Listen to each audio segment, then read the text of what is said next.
Foreign Minister Penny Wong on a trip to Israel is trying to pretend the Albanese government's even-handed in this war between democratic Israel and the Islamist Hamas terrorists. But again, just now, Wong refused, right, to visit the sites of the massacres of the Jews by Hamas that started this war. No time, she said. But did visit sites where Palestinians told that Jewish settlers were violent to them. Go figure that. Join me from Hostage Square in Tel Aviv is Michael Kroger, regular Bolt Report commentator and former president of the Victorian Liberals. Michael, where are you now? What are we looking at here?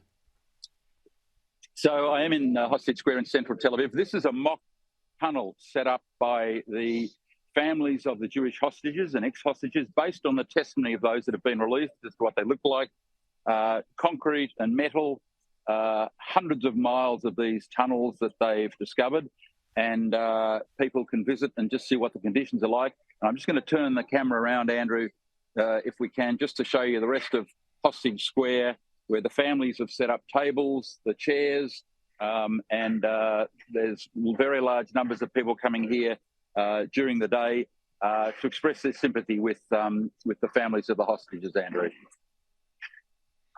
Well, not much sympathy for Jews at the moment, I'm afraid, Michael. There are in some parts of the country, I'm afraid.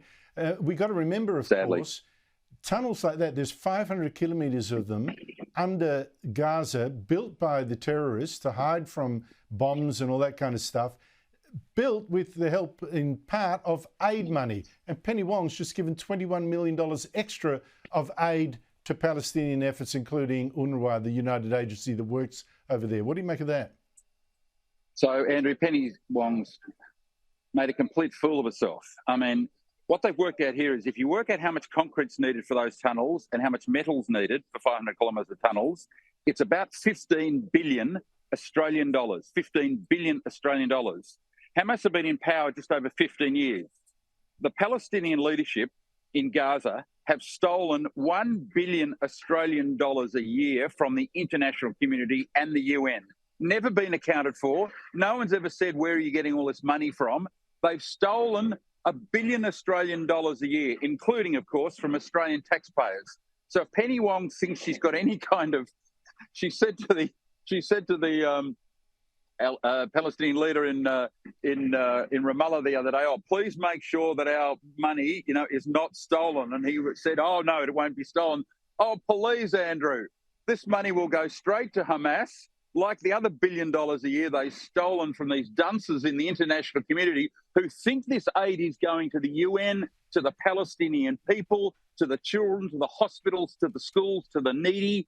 No, Andrew, 15 billion has been stolen by the Palestinian leadership and used to build these tunnels behind me. So if Penny thinks she's doing any good here, she has made a fool of herself. And people here in Israel today are just nodding their heads when you talk about the Australian contribution.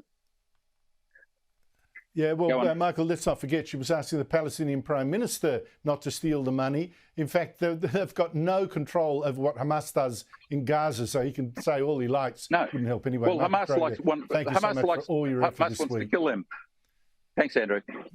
Exactly. Good on you, mate.